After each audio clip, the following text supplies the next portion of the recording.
let's look at 4 simple pieces of advice from Epictetus the Stoic. After this, I think we'll maybe do one more video looking at the text of Epictetus Enchiridion, and then maybe one quick video asking some questions about the Enchiridion and trying to evaluate it to some extent. Let's make sure we're all on the same page. First, this is Epictetus the Stoic, not to be confused with Epicurus, the Epicurean. We are in the Enchiridion, which is the handbook of Epictetus, not to be confused with the Enchiridion or handbook of Augustine.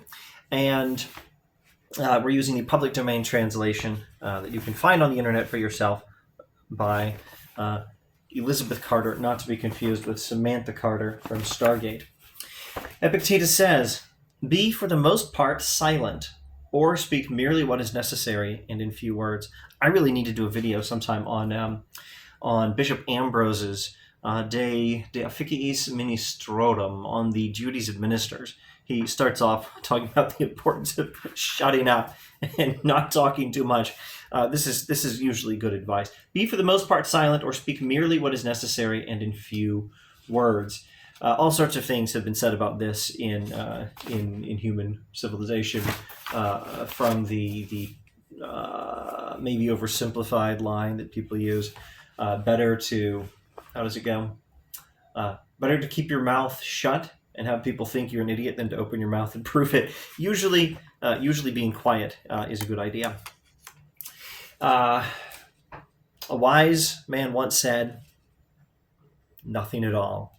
It's a good line, saying nothing at all. It usually works. But, I'm not going to say it's as simple as that. There are times when it's necessary to speak, and hence Epictetus prudently says, for the most part. Let's see. More simple advice from Epictetus. If anyone tells you that such a person speaks ill of you, don't make excuses about what is said of you, but answer, "He does not know my other faults, else he would not have mentioned only these." That's very simple advice for humbly correcting yourself and training yourself to not worry so much about what other people think about you. If you hear that someone's criticized you, instead of making excuses for yourself, say, "Gee, if he knew about all my other faults, he would have criticized me more harshly." When you're going to confer with anyone, and particularly of those in a superior station, represent to yourself how Socrates or Zeno would behave in such a case, and you will not be at a loss to make a proper use of whatever may occur. Now, the classic question from Christian youth culture in the 90s is, what would Jesus do? We had the bracelets and everything, WWJD. There was an album. There was a CD. The way Epictetus the Stoic talks is, ask yourself at all times, what would Socrates do? Also Zeno. This is not the Zeno of Zeno's paradox. This is Zeno, the Stoic philosopher from a little bit later. Ask yourself in all things, what would Socrates do? Ask yourself, what would Zeno do in a particular situation? And that will help you know what is the right thing to do. And then a fourth simple piece of advice from, of course, you have to study Zeno and Socrates to know what they would do. So read the readings of Plato. Anyway, a fourth piece of advice from Epictetus. If you are struck by the appearance of any promised pleasure, guard yourself against being hurried away by it. But let the affair wait your leisure, and procure yourself some delay. Then bring to your mind both points of time, that in which you will enjoy the pleasure, and that in which you will repent and reproach yourself after you have enjoyed it, and set before you, in opposition to these, how you will be glad and applaud yourself if you abstain.